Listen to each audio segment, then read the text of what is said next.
ప్రాజెక్టులను పునరుద్ధరించడానికి ప్రభుత్వం ప్రయత్నం చేస్తూ ఉంది. రానున్న 3 సంవత్సరాల్లో నిన్న రాష్ట్ర ముఖ్యమంత్రులు చెప్పారు, దమ్మున్న ముఖ్యమంత్రి రాష్ట్ర ముఖ్యమంత్రి 3 సంవత్సరాల లోపు కంటి రెప్ప కూడా కంప్లీషన్ ఆఫ్ ద 3 years లో 21,000 మెగావాట్లను తీసుకొచ్చి దానికి లెక్కలు కూడా చెప్పారు. నిన్న గౌరవనీయులు అక్బరుద్దీన్ గారు అడిగిరు, డబ్బులు ఏడికని తెచ్చామని అడిగిండు. సభా సాక్షిగా 4.5 కోట్ల ప్రజల సాక్షిగా డబ్బుల సోర్స్ చెప్పినాం, ఏ విధంగా తీసుకొచ్చి 119 నియోజకవర్గ ఎమ్మెల్యేలు నిన్న ఏకగ్రీవ తీర్మానం చేసిందంటే ఈ పాపం వాళ్ళదా కాదా చెప్పండి. జీవన్ రెడ్డి గారు చెప్పండి సార్. మా జీవన్ రెడ్డి నా తమ్ముడే. జీవన్ రెడ్డి నీకు ఇంకా ఏబిసిడి క్లాస్ లో ఉన్నాను, కొంచెం ఆలోచన చేసి అట్లా మాట్లాడదు. సీనియర్ నాయకులు మీరు గౌరవిస్తాం కానీ ఏబిసిడి మేమా మీరా ప్రజలు చెప్పారు. ఈ కాలేజీలో ఎలక్ట్రిసిటీ కాలేజీలో ఏబిసిడి ఉన్నాం, కొంచెం నేర్చుకో. నేను 40 సంవత్సరాల నుంచి ఏం చేయలేదు. నిన్న మీ నాయకుడు చెప్పిన అన్ని మా ప్రాజెక్టే. ఇప్పుడు సింగరి నుంచి వచ్చే 1200 మెగావాట్ నేను ఫౌండేషన్ పెట్టింది. ఇవాళ భూపాల్పల్లిలో రేపు వచ్చేది రాజశేఖర రెడ్డి. నేను 4000 మెగావాట్ ఫౌండేషన్ సైన్స్ కొన్ని ఇనాగ్రేషన్ చేసింది. వచ్చే సంవత్సరం వచ్చేంత నా పుణ్యమే, కాంగ్రెస్ పార్టీ పుణ్యమే, రాజశేఖర రెడ్డి పుణ్యమే. అదొకటి. రెండోది నువ్వు చెప్తున్నావు నీ మేనిఫెస్టోలో 8 గంటలు నిరంతరం కరెంట్ ఇస్తా అని ఇంత బేఖూఫ్ చేసినారు. ఎక్కువ శాతం ఉందా మీకు? ఎట్లా పెడతారా అట్లాంటి మాటలు వాడద్దు. ప్రజలు మేము 86 మహాసభలలో మా రాష్ట్ర ముఖ్యమంత్రి చాలా స్పష్టంగా చెప్పిండు, కరెంటు కష్టాలు తప్పవని చెప్పిండు. తర్వాత 24 గంటలు కరెంట్ ఇస్తా అన్నారు. ఏ బేసిస్ మీద అన్నారు? మీ మీద చీటింగ్ కేసు పెడుతున్నాను, త్వరలో మీకు అంశాలు పడతాయి. ప్లీజ్ పెట్టండి. షబీర్ అలీ గారు నేను ఒకటి అడుగుతా ఉన్నా. గౌరవనీయులు మాజీ మంత్రి వాళ్ళు విద్యుత్ శాఖకు మంత్రివర్యులు కూడా గత పాలకులు ఈ ప్రాంతంలో నీళ్లుంటాయి, ఈ ప్రాంతంలో బొగ్గుంటాయి, ఆ ప్రాంతంలో కడపలో నీళ్లు లేవు, బొగ్గు లేవు, 1000 మెగావాట్లు ఎట్లా తీసుకుపోయారండి? సమైక్య పాలన ముఖ్యమంత్రులు 4500 మెగావాట్లు ఆంధ్రప్రదేశ్ లో ఉత్పత్తి అయితే 2000 మెగావాట్లు ఈ ప్రాంతంలో అవుతుంది. ఆనాడు గతం 10 సంవత్సరాలు పరిపాలించినటువంటి షబీర్ అలీ గారు మీ కాంగ్రెస్ ప్రభుత్వం ఆనాడు మేలుకొని ఉంటే ఆ 4500 మెగావాట్లు మన ప్రాంతంలో కనుక ఉత్పత్తి ఉంటే ఇవాళ ఈ కరెంట్ కష్టాలు వచ్చాయా షబీర్ అలీ గారు? తమ్ముడా నాచిన న్యాయతో అంగం తేడా అంటారు. నువ్వు కూడా ఉర్దూ తెలుసు నీకు. నాచిన న్యాయతో అంగం తేడా. అదే మీరు వచ్చి 4 దినాలు మేము అంటలేము, మీరు ఎందుకు మెగావాట్ ఎందుకు ఉత్పత్తి చేయలేదు మేము అడుగుతలేము. మీరు 8 గంటలు కరెంట్ ఇస్తా అని ఏ బేసిస్ మీద అన్నారు? మీ మేనిఫెస్టో పుస్తకంలో చూసుకో, పేజ్ నంబర్ 9లో 9 గంటలు నిరంతరంగా కరెంట్ ఇస్తాము, 24 గంటలు ఇస్తాము. 24 గంటలు ఇప్పుడు కూడా అంటున్నా. ఒకవేళ 24 గంటలు ఇస్తే నా పదవికి రాజీనామా చేస్తా, నేను రాజకీయం వదిలేస్తా. మీ తమ్ముంటే కేసీఆర్ గారు రాసిమా రాజీనామా చేయమని విమర్శలు ఉండవు. జనవరి తర్వాత కాంగ్రెస్ టీడీపీలకు విమర్శలు చేయడానికి లేకుండా ఈ ప్రభుత్వం ల్యాండ్ కాబోతా ఉంది. విషయంలో 3 సంవత్సరాలు ఈ డేట్ వచ్చేది, ఇంకా 2.5 సంవత్సరాలు రాసుకో. ఈ 3 సంవత్సరాల్లో మళ్ళా వచ్చే నవంబర్ వరకు అది గిట్ట వస్తే నేను ఏ శిక్ష అంటే ఆ శిక్ష మా రఘు గారికి వదిలేస్తాను. వాళ్ళు శిక్ష పెట్టండి. షబీర్ అలీ గారు చెప్పి చాలా బాగుంది ఛాలెంజ్. మా రాష్ట్ర ముఖ్యమంత్రి వర్యులు ఆన్ రికార్డ్ అసెంబ్లీ సాక్షిగా ముఖ్యమంత్రి కూడా అన్నారు. కొంతమంది అసెంబ్లీ సాక్షిగా ఆన్ రికార్డ్ లో రానున్న కంప్లీషన్ ఆఫ్ ద 3 years లో ఆర్పకుండా ఈ రైతాంగానికి కరెంట్ ఇచ్చే బాధ్యత మాదని చెప్పాం. మా కొన్ని విషయాల్లో మా ముఖ్యమంత్రి గారు చాలా చాలా దమ్మున, ఎందుకంటే మొన్నటి విషయంలో చూసుకోండి, వాటర్ గ్రిడ్ లో 3.5 గ్రామంలో ప్రతి ఇంట్లో నల్ల నీళ్లు రాకపోతే మేము నెక్స్ట్ ఎలక్షన్ లో ఓట్లు అడగబోమని చెప్పి దమ్మున్న ముఖ్యమంత్రి. ఈ ముఖ్యమంత్రి అన్నాడు నేను ఒక దళిత ముఖ్యమంత్రి తలకాయ నరుకుంటా అన్నాడు. నరుకున్నాడా? 4% రిజర్వేషన్ 12% ఇయ్యకుంటే కేసీఆర్ కి జబానే అన్నాడు. చేసిండా? అలాగే అసెంబ్లీ కౌన్సిల్ లో అన్నాడు ఆల్ పార్టీ మీటింగ్ పోలవరం మీద పోదాం, తీసుకుపోయిందా? ఆల్ పార్టీ మీటింగ్ నేను తొందరగా కరెంట్ మీద తీసుకుపోయిందా? మరి ఇది ఎవరిది? పార్టీ మీటింగ్ మీ విపక్షాల వైఖరి ఒకవైపు చంద్రబాబు ఫీజు వీకెళ్తాడు, ఇంకోవైపు మీరు బస్సు యాత్రలు పోతారు, ఇంకోవైపు అఖిలపక్షాన్ని ఇవ్వాలంటే పిలుస్తారు షబీర్ అలీ ఆయన గారు. జీవితం అంతా మోసాల మీద ఉన్నదా? సీనియర్ నాయకులు మాజీ మంత్రి వర్యులు ఘాటుగా విమర్శలు చేసిరు. ఈ అనుకుంటే కాంగ్రెస్ పార్టీకి మేము తెలంగాణకు నువ్వు అనుకుంటే ఎవరేం చేసేదా? కానీ మీ మాట మీద కట్టుబడి ఉన్నాం, మీ నాయకుడు మాట తప్పిండు. మీరు అంటున్నారు కదా చెప్పారు, మా నాయకుడు ఇవాళ పూర్తి రైతు ప్రభుత్వం, రైతే రాజు, రైతు పక్షవాది అని చెప్పి కూడా నిరూపించుకున్నాడు. దాదాపుగా ఈ బడ్జెట్ లోనే మొదటి బడ్జెట్ లో 1,00,000 కోట్ల బడ్జెట్ లో 8,000 కోట్ల పైచిలకు ఆ వ్యవసాయ రంగానికి ఇచ్చాడు సార్. ఇలా మేము పూర్తిగా రైతు పక్షవాది. ఇవాళ నిజామాబాద్ జిల్లాలో ఇవాళ ఇన్పుట్ సబ్సిడీ విషయంలో తీసుకోండి, 5 సంవత్సరాలు సార్, 5 సంవత్సరాలు ఇవ్వని కాంగ్రెస్ ప్రభుత్వం ఇన్పుట్ సబ్సిడీ మేము ఇచ్చినాం సార్. మీరు ఇచ్చిరా సార్? షబీర్ అలీ గారు చెప్పండి సార్. అరే మా ముఖ్యమంత్రితో మేము కూడా కొట్లాట పెట్టుకున్నాం,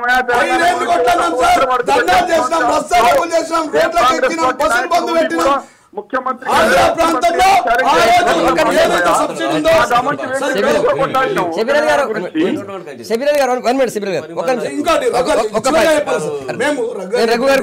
రానున్న కష్టాలను అధిగమించడానికి రాష్ట్ర ప్రభుత్వం ఆల్రెడీ 6,000, 4,000, 2,000, 1,000 మెగావాట్లతోనే మేము ఒప్పందాలు కుదుర్చుకున్నాం. రానున్న 3.5 సంవత్సరాల లోపల ఒప్పందాలు ఇంప్లిమెంట్ చేస్తాం.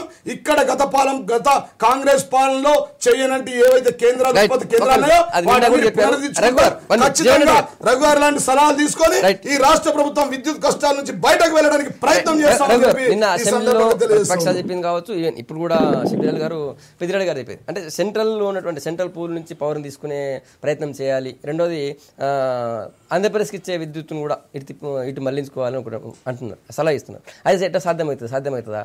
కేంద్రం అలాంటి విషయాల్లో ఎప్పుడైనా గతంలో ఇచ్చిన సందర్భాలు ఉన్నాయా? అంటే అంత తీవ్రమైన నిర్ణయం తీసుకుంటుందని నేను అనుకోవట్లేదు. ఎందుకంటే వాళ్ళ వాటాను కట్ చేసి మన ఫ్రెండ్షిప్ సంబంధాలు పెట్టుకోవాలా. రైట్, షబీర్ అలీ గారు మీ దగ్గరికి వస్తాను, ఒక్క నిమిషం ఉండండి.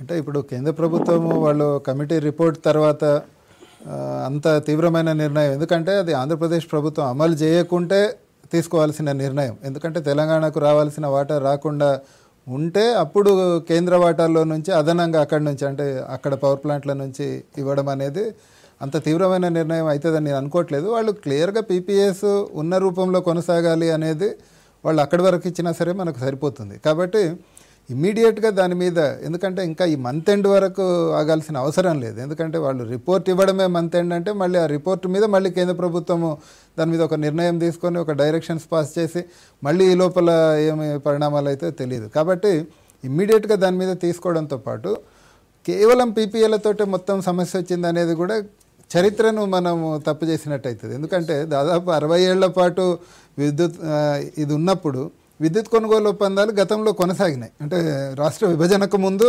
ఒప్పందాలు ఆ రేషియో 54 అది ఉంది. కానీ అప్పుడు అంత క్రైసిస్ ఉంది.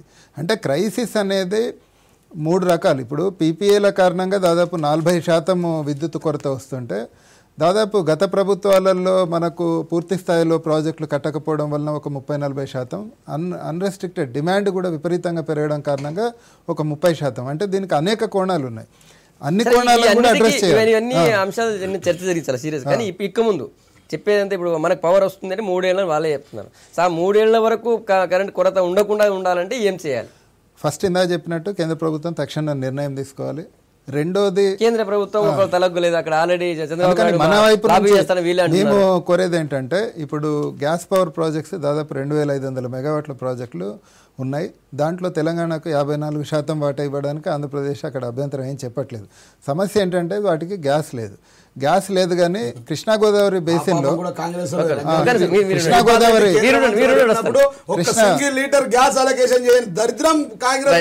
కృష్ణా గోదావరి చాలా మంచి మాట చెప్పారు. గ్యాస్ అంటే కేంద్రంలో కేంద్ర మంత్రి జైపాల్ రెడ్డి గారు ఉంటారండి, ఇక్కడ శంకర్పల్లి గాని నెత్తంపాడు గాని మాకు గ్యాస్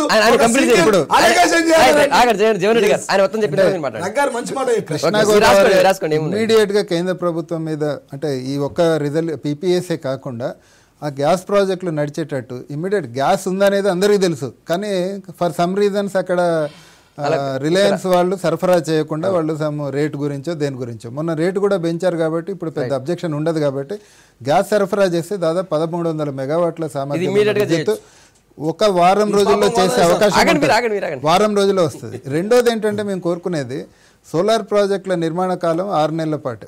అంటే ప్రభుత్వం ఇప్పుడు ఒక 500 మెగావాట్ల టెండర్లు పిలిచింది కానీ దాదాపు రేటు మార్కెట్ రేటు కన్నా చాలా తక్కువ వస్తుంది. ఇప్పుడు మనం మార్కెట్లో 6 రూపాయల నుంచి 8 రూపాయల వరకు కొంటున్నాం కానీ ఇప్పుడు సోలార్ బిడ్డర్స్ అంటే ఏపీ వాళ్ళు టెండర్స్ ఓపెన్ చేశారు, అందులో ₹5.25 ₹5.70 సగటును వచ్చింది. కాబట్టి అంత తక్కువ తెలంగాణ వాళ్ళకు కూడా టెండర్స్ ఇంకొక 2 రోజుల్లో ప్రైస్ బిడ్ ఓపెన్ అవుతుంది, అది కూడా 5.5 లోపలే ఉండే అవకాశం ఉంది.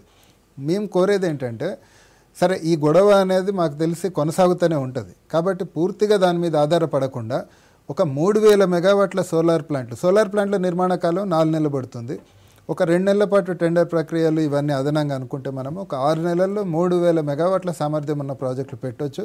ప్రభుత్వానికి నయా పైసా అదనపు ఖర్చు కాదు, ఒక్క పైసా కూడా ఖర్చు కాదు, ఇంకా తగ్గుతుంది. ఎందుకు తగ్గుతుంది అంటే మనకు మార్కెట్లో 6.5-7 రూపాయలు పెట్టి కొనేటప్పుడు మనం ₹5.50 వాళ్ళు యూనిట్ విద్యుత్ ఇచ్చేటప్పుడు దానికి ఇంధన కొరత ఉండదు, ఇంధన సమస్యలు ఉండవు, పర్యావరణ సమస్యలు ఉండవు, సరఫరా పంపిణీ నష్టాలు ఉండవు, కొత్తగా ట్రాన్స్మిషన్ డిస్ట్రిబ్యూషన్ లైన్లు కూడా వేసుకోకర్లేదు. ఎందుకంటే థర్మల్ ప్లాంట్ పెడితే మీరు వందల కిలోమీటర్ల నుంచి లైన్లు వేసుకోవాలి, దానికి వేల కోట్ల రూపాయల ఖర్చు, ఇదంతా ఉండదు.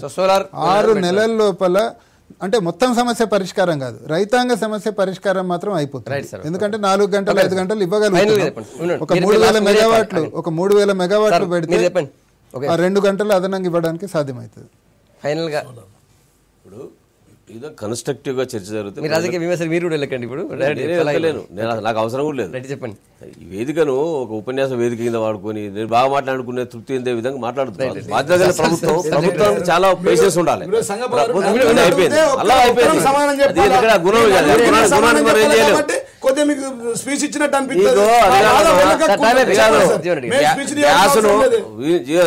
గ్యాస్ లీటర్ కొలుతారా ఇంకో దాని కొలుతారా తెలియకుండా నువ్వు ఏదో మాట్లాడిస్తున్నావు. ఒక లీటర్ కూడా అన్నావు.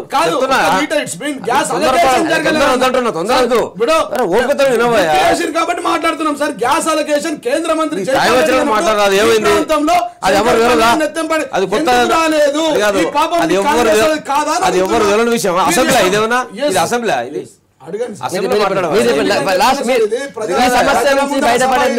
వాళ్ళకి అది ఇంట్రెస్ట్ లేదు కదా. సమస్యలు ఉండాలి, సావులు జరగాలి, ఎవరు నెపం వేయాలని బతకాలి, అది కాదు చెప్పేది. రావు గారు చాలా సంక్లిష్టంగా చెప్పాడు. 2 రాష్ట్రాల మధ్య ఉన్నటువంటి చిన్న చిన్న ఇరిటేషన్స్ తోటి 2 రాష్ట్రాలకు సరిపోయే కరెంట్ ఉంటుందని కూడా అనుకుంటే మూర్ఖత్వం. గతంలో ఉమ్మడి రాష్ట్రంలో కూడా లోటు ఉన్నది తెలుసుకోవాలి మనం. మొదలు ఉమ్మడి రాష్ట్రంలో లోటు ఉంది, ఇప్పుడు కూడా లోటు ఉందని అక్కడ 20% లోటు ఉంది, అక్కడ 20 మిలియన్ యూనిట్స్ లోటు ఉంది, ఇక్కడ 30 మిలియన్ యూనిట్స్ లోటు ఉంది. అక్కడ డిమాండ్ 1,60,000 మిలియన్ ఉంది, ఇక్కడ డిమాండ్ 1,80,000 మిలియన్ యూనిట్స్ ఉంది. ఇక్కడ యూసేజ్ ఎక్కువ మనకు కనుక యూసేజ్ ప్రకారం సడన్ గా మనకు రాదు, సప్లిమెంట్ కాదు కనుకనే అక్కడ వాళ్ళు బయట నుంచి వెళ్ళి ఒక సుమారుగా మరి ఒక 17,000 కోట్లు ఖర్చు పెట్టేసి కరెంటు కొనుగోలు చేసి ఇంకా నెక్స్ట్ ఇయర్ వరకు కూడా కొనుగోలు చేసుకుంటా ఉన్నారు. ఎందుకు? వాళ్ళకే సర్ప్లస్ ఉంటే ఎందుకు కొంటాను కామన్ మ్యాన్కి అర్థమవుతలేదు అది. సరే వాళ్ళు 100% చేసుకుంటాను, మాకు కొన్ని డివిజన్స్ అయినంటే మనం దాన్ని ఫైట్ చేయాల్సిందే, తీసుకోవాల్సిందే. దాని విషయంలో ఎవరికి సెకండ్ థాట్ లేదు. అదొక్కటే సరిపోదు. రావు గారు చెప్పండి, నేను కూడా చెప్తున్నా, అదొక్కటే సరిపోదు. మనం దూరదృష్టి అవసరము, దీర్ఘకాలిక ప్రణాళికలు అవసరము, ఇమ్మీడియట్గా మనం చేయాల్సిన క్రైసిస్ మేనేజ్మెంట్ అవసరం ఉంది. సోలార్ విషయంలో మనం కాన్సన్ట్రేట్ చేయాల్సిన అవసరం ఉంది. కేంద్రం ద్వారా ఏమైనా రావాల్సిన అవసరం ఉంటే, ఏదైనా సెంటర్ పూల్ ఉంటే కూడా దాన్ని కూడా మనం మధ్యవర్తిత్వం చేసుకొని సాధించుకోవాలి. పంటలు ఎండబెట్టద్దు. ఇలా ఖరీఫ్ నష్టమైంది, రేపు రబీలో పంటలు వేయద్దని చెప్తున్నాం మనం. పంటలు లేకపోతే అంతమంది రైతులు ఎక్కడ పోవాలి వాళ్ళందరూ. కనుక రబీ విషయంలో మనం ప్లాన్ చేసుకోవాలి, ప్లాన్ ఉండాలి. ఆర్దర్ పంట అయినా ఏ పంట అయినా రైతుకి ఇష్టం పంట వేసుకుంటారు. కానీ నువ్వు ఏ పంట అంటే ఆ పంట వేయరు. కూరగాయలు బీరకాయలు మండి అంటే మండితే నువ్వు ఎకరానికి ₹1,00,000 నీకు ఆదాయం వస్తా అంటున్నావు. 10,000 చొప్పున ఆయనకి ఇచ్చే మరి మొత్తం లీజ్ తీసుకో. కాదు ఇవన్నీ నేను చెప్పినట్టుగా జరగవు. డెఫినెట్గా తెలంగాణ రాష్ట్రానికి ఏ సమస్య కంటే కూడా అన్నిటికంటే పెద్ద సమస్య కరెంటు సమస్య ఉంటుంది. సమస్యగానే ఉంచి సమస్యకు ఎవరో కారణం అని చెప్పి కాలం గడిపే ప్రయత్నం చేయకుండా సమస్యకు పరిష్కారాలు అన్వేషించుకోవాలి. దీర్ఘకాలికంగా తాత్కాలికంగా అవసరమైతే ఎక్కడి నుంచి కరెంట్ కొనుగోలు జరుగుతుంది, ఎక్కడి నుంచి మనం ఉత్పత్తి చేసుకోగలుగుతాం, ఇవన్నీ కూడా ప్లాన్ చేసుకోవాలి. లీకేజ్ కూడా అరెస్ట్ చేసుకోవాలి, ట్రాన్స్మిషన్ లాసెస్ కూడా అరెస్ట్ చేసుకోవాలి, అడ్మినిస్ట్రేషన్ కూడా పకడ్బందీ చేసుకుంటే చాలా మార్పులు వస్తాయి. సేవింగ్ పవర్ సేవింగ్ కూడా చాలా ఉపయోగపడుతుంది. ఇవన్నీ కూడా మనం చేసుకోవాల్సిన అవసరం ఉంది. అవి చేసుకునే ప్రయత్నం ప్రభుత్వం చేస్తే దానికి సహకరించడం 24 గంటలు ఉపన్యాసాన్ని ఇచ్చి విమర్శలు చేసి మాట్లాడుకుంటే గౌరవనీయులు ఆంధ్రప్రదేశ్ ముఖ్యమంత్రి వర్యులు వాళ్ళు కొనుక్కొని 24 గంటలు ఇచ్చుకొని ఇంకా 24 గంటలకు సరిపోయేది ఉత్పత్తి చేసి అమ్ముకొని ఆ రాష్ట్రం స్వర్ణాంధ్రప్రదేశ్ చేసుకొని మాకు బాధ లేదు. మాకు రావాల్సిన వాట 980 మెగావాట్లు మాకు రావాలి. ముఖ్యమంత్రి వర్యులు పోరాటం చేస్తున్నాం. కేంద్రానికి 119 మంది ఎమ్మెల్యేల తరఫున కూడా పోతున్నాం, కొట్లాడుతున్నాం. అవసరమైతే న్యాయ పోరాటం చేస్తాం. సంగప్ప గారు అవసరమైతే న్యాయ పోరాటం చేస్తాం, మేము తీసుకొస్తాం. దానికి కూడా నంబర్ 1. నంబర్ 2 రగ్గారు ఇందాక చాలా చెప్పారు, ఒక పీపీఎలతో కొట్లాట కాదు సార్. రగ్గారు చెప్పారు పీపీఎలతోనే కరెంటు సమస్య కాదు సార్. పీపీఎలతో పాటు పీపీఎల రద్దుతో మొదలైంది. సీలేరు విషయంలో మా వాటా శ్రీశైలంకు లేఖ రాసిరు. గత ప్రభుత్వాలు 776 మెగా వాటర్ ఉన్నంత వరకు చెప్తాం సార్ ఉత్పత్తి చేసిరు. అట్లాంటి కేంద్రంలో అది అసలు శ్రీశైలం ప్రాజెక్ట్ ఏందండి? కేవలం విద్యుత్ ఉత్పత్తి ప్రధాన అంశంగా చెప్తాను సార్. శ్రీశైలం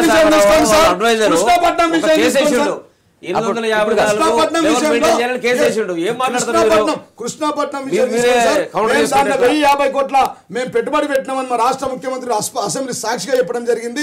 దాంట్లో మాకు రావాల్సిన వాటాలు వీటన్నిటి ద్వారా మాకు కరెంట్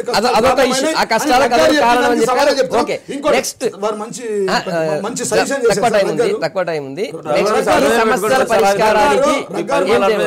మంచి ఆలోచన చెప్పారు. సోలార్ మెగావాట్లను 3000 మెగావాట్లు ఉత్పత్తి చేసుకున్నాం సార్. ఈ ప్రభుత్వం ఆల్రెడీ ముందు చూపుతోనే 2000 సోలార్ మెగావాట్లు ఉత్పత్తి చేయడానికి టెండర్లను కాల్ఫర్ చేసింది సార్. ఆల్రెడీ పిలవడం జరిగింది సార్. వెయిటింగ్ సార్ అగ్రిమెంట్ గురించి వెయిటింగ్ జరుగుతూ ఉంది. 2-3 కంపెనీలు పక్కన పెడితే 18-17 కంపెనీలు రెడీగా 2000 మెగావాట్లు ఉత్పత్తి చేయడానికి రాష్ట్ర ప్రభుత్వం ఉందండి. అదేవిధంగా ముందు జాగ్రత్తగా 6000 గవర్నమెంట్ టు గవర్నమెంట్ ట్రాన్స్పరెంట్, ఎట్లాంటి మోసం లేకుండా, చీటింగ్ లేకుండా, కమిషన్ లేకుండా గత ప్రభుత్వాలు చేసినట్టు మేము గవర్నమెంట్ టు గవర్నమెంట్ BHEL ఈ రాష్ట్ర ప్రభుత్వానికి అగ్రిమెంట్ చేసుకున్నాం సార్. ఈ 15,000 మెగావాట్లకు ఆల్రెడీ ప్లాన్ చేసుకున్నాం. 6,000 మెగావాట్లకు జరగబోతుంది. 21,000 మెగావాట్లు తీసుకొస్తాం. ఈ రైతు మేము చెప్పినట్టుగా 3 సంవత్సరాల లోపు షబ్బీర్ అలీ సీనియర్ నాయకులు చూస్తూ ఉంటారు. 3 నెలల లోపు 3 ఏళ్ల లోపు ఈ వేదిక ఇక్కడే ఉంటుంది. ఈ వేదికపై మనం చర్చ చేసుకుంటాం. ఒక్క నిమిషం కూడా కరెంట్ ఇవ్వకుండా మేము రైతాంగానికి ఇస్తామని చెప్పి కూడా ఈ సందర్భంగా తెలియజేస్తాము. షబ్బీర్ గారు చెప్పండి. చివరికి ఒక విషయం చెప్పండి. నిన్న జానారెడ్డి కూడా అదే మాట అన్నారు అసెంబ్లీలో. 21,000 మెగావాట్లు చెప్తున్నాను. మా జీవన్ రెడ్డి గారు కొత్తగా వచ్చినాడు. అయినా యువకుడు, మంచి బిజినెస్ మ్యాన్, ఇంకా ముందు బాగా ఎదగాలని నేను ఆశీర్వాదిస్తున్నాను. కానీ ఈ వాస్తవాలకు భిన్నంగా మాట్లాడుతున్నారు. ఇలా రైతుల ఆత్మహత్యలకు కారణాలు, ఈ పవర్ క్రైసిస్ కి కారణాలు, ఈ మీడియం ఇరిగేషన్ కు కానీ లేకుంటే బౌల మీద ఉన్న వాళ్ళకి అందరికి ఇబ్బందులు కారణంకు దానికి మేజర్ కారణం రాష్ట్ర ప్రభుత్వం వైఫల్యము. దీనికి ఎవరు ఏది చెప్పినా చెప్పకుండా మనం ఎంత కేంద్రం రాష్ట్రం నుంచి వాళ్ళు ఎంత చేశారు 200-300 మెగావాట్లు కింద మీద అయింది. ఎందుకంటే ఇప్పుడు గ్రిడ్ కూడా గవర్నమెంట్ ఆఫ్ ఇండియా టేకప్ చేసుకున్నది. 2 వీక్స్ అయిపోయింది. గ్రిడ్ మానిటరింగ్ థర్మల్ది గవర్నమెంట్ ఆఫ్ ఇండియా చేస్తుంది. ఒక మిలియన్ యూనిట్ కూడా అటు ఇటు పోకుండా వాళ్ళు చూస్తున్నారు. కాబట్టి నేను ప్రభుత్వానికి సూచించేది ఒకటే, మీరు ఎక్కువ మాట్లాడకండి. ఇప్పుడు మీరు ప్రభుత్వంలో ఉన్నారు. ఎస్, మేము ఓడిపోయినాం, మేము తప్పు చేసినాము, ఒప్పు చేసినాము, ఇలా తెలంగాణ ఇచ్చినందుకు అటు ఆంధ్రాలో పోయినాం, ఇటు తెలంగాణ పోయినాం. సరే, ప్రజలు మా మీద ఏ విధంగానే మాకు నమ్మలేదు. కేసీఆర్ గారికి నమ్మినారు. దయచేసి కేసీఆర్ గారికి నమ్మినారు రైతులు కాబట్టి కేసీఆర్ గారు మా మీద నెట్టే బదులు నేను ఎట్లా పోవాలా, మా సహకారం ఎట్లా తీసుకోవాలా అట్లా పోండి. కానీ ఊకే ఛాలెంజ్ చేస్తున్నారు అని చెప్తా ఉంటే ఈ తెలంగాణ గురించి అన్ని రాష్ట్ర పార్టీ అన్ని పార్టీలు మా సహకరించినారా మీకు వచ్చేందుకు? ఇవాళ మా భిక్ష మేము ఇచ్చిన భిక్ష ముఖ్యమంత్రులు నాయకులు మాజీ మంత్రి వాళ్ళు విమర్శ లేదు. షబ్బీర్ అలీ గారిని ఒక మాట అడుగుతా ఉన్నా. గ్యాస్ ద్వారా కేంద్రంలో జైపాల్ రెడ్డి కేంద్ర మంత్రిగా ఉన్నారు. ఇక్కడ ఈ ప్రాంతాల్లో సార్ శంకరపల్లి చాలా ఇంపార్టెంట్ సార్. శంకరపల్లి ఏవైతే 2 అలిగేషన్ జరిగి ఉంటే జరిగేదా కాదా? అలొకేషన్ జరిగి ఉంటే కేంద్ర మంత్రిగా ఉండి నీ ప్రాంతంలో గ్యాస్ అలొకేషన్ చేసుకొని ఆ ప్రభుత్వం తప్పు పెట్టుకొని మమ్మల్ని జీవన్ రెడ్డి గారు, ఈ ప్రభుత్వం ఏం చేస్తుందండి? థ్యాంక్ యూ జీవన్ రెడ్డి గారు, పెద్దిరెడ్డి గారు, రఘు గారు, షబీర్ అలీ గారు. గుడ్ మార్నింగ్ తెలంగాణలో మీ అభిప్రాయాలు చెప్పినందుకు. ఇది వాళ్ళ మార్నింగ్ ఎడిషన్. రేపు మళ్ళీ ఉదయం ఇదే టైం కలుద్దాం. Stay tune.